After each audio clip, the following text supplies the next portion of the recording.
ఓం మహాగణాధిపతయే నమః. ఓం గురుభ్యో నమః.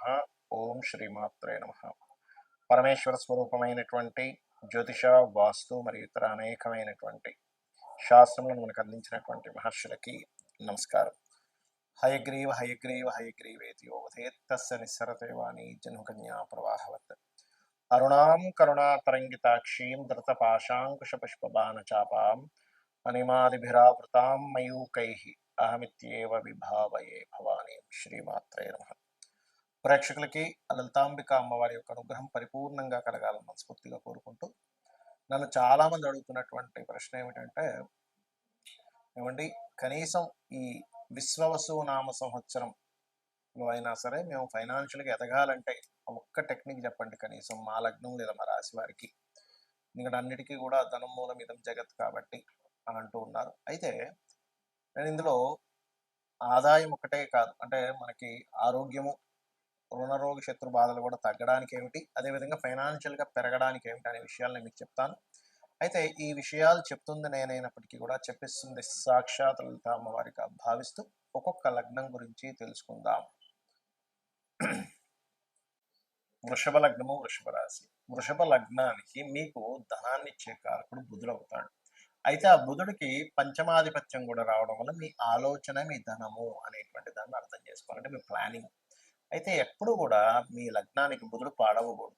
పాడయ్యాడు అంటే అక్కడ అర్థం ఏమిటంటే మీకు రావాల్సింది ఎక్కడో ఆటంకపడుతుంది. మరి ఆటంకపడుతున్నప్పుడు దాన్ని ఎలా యాక్టివ్ చేసుకోవాలి, ఏ మంత్రము మీకు ధనయోగాన్ని ఇచ్చేలాగా యాక్టివ్ అవుతుంది అంటే ఒకటి గుర్తుపెట్టుకోండి, ఓం శ్రీమాత్రే నమః మరియు అదేవిధంగా ఓం కాళికాదేవి నమః.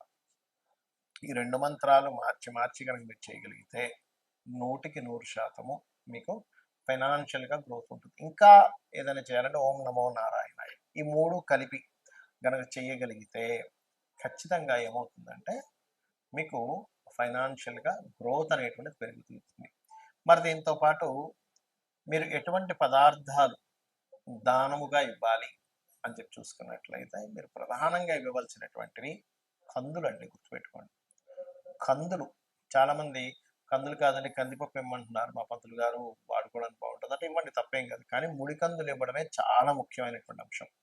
అదేవిధంగా గోధుమలు, ఈ రెండింటినీ వీలున్నప్పుడల్లా ఆదివారము, మంగళవారం నాడు ఇవ్వండి. అలాగే దీంతో పాటు మనకు అనిపిస్తుంది ఏమిటండి మరి ఇది ఇస్తే ఎందుకు అలా అవుతుంది అంటే, ప్రతి దానికి ఒక ఫార్ములా ఉంటుంది.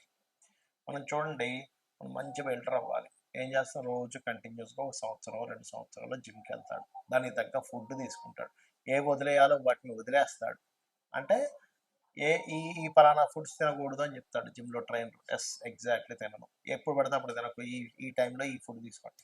అది ఎలాగో ఒక బాడీ బిల్డ్ అవ్వడానికి ఎలా అయితే మనకి పలానా తీసుకుంటే అవుతుందో, సేమ్ యాజ్ ధనయోగానికి కూడా ఇలాగే అవుతుంది. కాకపోతే ధనయోగం కలగాలనుకునేటువంటి వ్యక్తి ముఖ్యంగా ధనస్థానాన్ని, వాక్ స్థానాన్ని ఒకటిగా చెప్పారు శాస్త్రంలో. కాబట్టి వాక్కు సంబంధంగా పిచ్చి పిచ్చి మాటలు మాట్లాడకూడదు, గుర్తుపెట్టుకోండి. మీకు అనిపించవచ్చు ఏమండి ఆయన పెద్ద సేటు ఉన్నాడు, మాట్లాడితే తిడతాడండి, అని బాగా డబ్బులు వస్తున్నాయి అంటారు. అది పూర్వజన్మ పుణ్యం ఉండడం వల్ల ఆ పుణ్యం వల్ల డబ్బులు వస్తున్నాయి, అనేది నోటితో అబద్ధాలు ఆడడం వల్ల అలా కాదు. ఇక్కడ ఏంటంటే సత్యం గనక, ధర్మంగా గనక మనం ఉండగలిగితే, శాస్త్రాల్లో ఉంది ఓం ధర్మాధ్యక్ష ధనాధ్యక్ష ధనధాన్య వివర్తిని, ధర్మమే మనం రక్షిస్తుంది. వీటితో పాటు చేయవలసినటువంటి కొన్ని విధి విధానాలు ఏమిటి అంటే, మీరు ఓం సంపత్కరీ సమారూఢ సింధుర వ్రజ సేవితాయై నమః, అదేవిధంగా ఓం ధర్మాధ్యక్ష ధనాధ్యక్ష ధన ధాన్య వివర్ధిని అయిన ఈ మంత్రం మోస్ట్ పవర్ఫుల్ ఫైనాన్షియల్ గ్రోత్కి. మీరు అనుకోవచ్చు ఏమండి మరి నేను ఈ మంత్రాన్ని ఏ పని చేయకుండా, ఏ వ్యాపారం చేయకుండా ఇంట్లో కూర్చొని చేసుకుంటే వస్తుందా? నేను ఒక మాట చెప్తాను. ఈ మంత్రం చేయగానే ఫస్ట్ మీకు ఇంట్లో కూర్చోబుద్ధి కాదు. ఈ మంత్రానికి ఉన్నటువంటి ఎలాంటిదంటే, ఎలాంటి పవర్ అంటే, ఇప్పుడు చూడండి, మిమ్మల్ని ఎవరైనా రోషంగా ఒక మాట అన్నారు, నువ్వు ఎందుకు పనికిరావు అది ఇది అని, కొడుకు ఏం చేస్తాడు, ఇంట్లో నుంచి బయటికి వెళ్ళిపోతాడు. ఫస్ట్ ఇంట్లో అలా సైలెంట్ కూర్చోడు, ఎందుకు ఆ మాటల ద్వారా మీకు ఆ చలనం కలిగింది. లేదా కొంతమంది మీతో ఛాలెంజ్ చేస్తారు, నువ్వు ఈ పని చేయలేవని, ఎందుకు చేయలేవని చెప్పి చేస్తారు. అంటే ఏమిటి, ఒక మాటకి ఒక ఎనర్జీని, ఒక ఉద్రేకం వచ్చేలాగో, ఒక కోపం వచ్చేలాగో, ఒక పట్టుదల వచ్చేలాగా ఎలా ఉంటుందో, కొన్ని అక్షరాలకి, అందులో ముఖ్యంగా లలితా సహస్రనామాల్లో చూడడానికి నామంలాగా అనిపించేటువంటి దానికి మీ ఆలోచన విధానాలు ఇంట్లో కూర్చొని ఎవరు గుర్తుపెట్టుకోండి. నేనేం చేయాలి? ఏ తపన నేను ఎట్లా ఏ ఏ బిజినెస్ చేస్తే బాగుంటుంది? ఏ వ్యాపారం చేస్తే బాగుంటుంది? అనేటువంటి ఒక చక్కటి ఆలోచన మీకు ఇచ్చేలా చేసి రైట్ రూట్‌లోకి వెళ్ళేలాగా చేస్తుంది ఆ మంత్రం. అప్పుడేంటి? సరే నేను పలానా కోర్స్ చేయాలి. ఇవాళ రేపు డిమాండ్ దీనికి ఉంది కాబట్టి ఇది చేస్తాననే దాంట్లోకి వెళ్తుంది.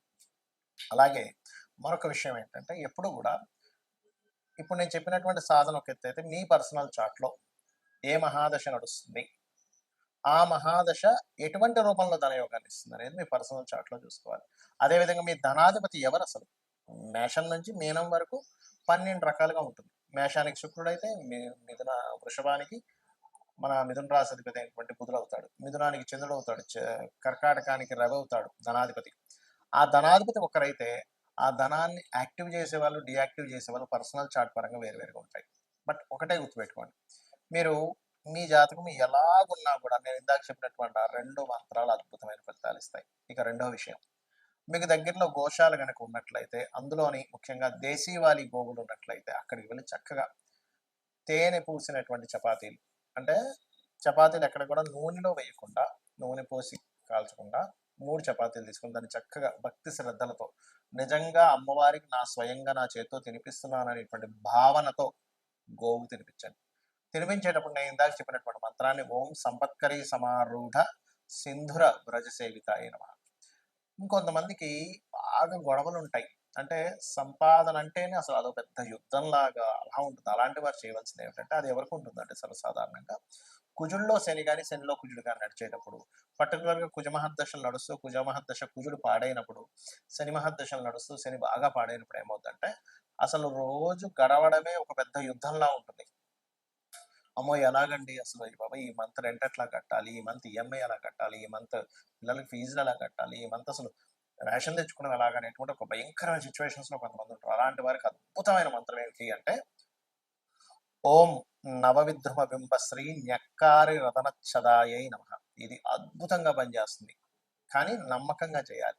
చాలామంది అంటుంటారు ఏమండి నమ్మకంగా చేయాలి, నమ్మకంగా చేయాలి. ఎందుకు నమ్మకంగా చేయాలి అంటే దానికి కూడా నేను మీకు చెప్తాను ఇప్పుడు సమాధానం. ఏమిటంటే దేవతకు ఉన్నటువంటి లక్షణం ఏమిటంటే మనం నమ్మినప్పుడు అరే నన్ను నమ్మాడు కాబట్టి నేను ఇది చేయాలనేటువంటి ఒక ధర్మం ఉంటుంది దేవతకి.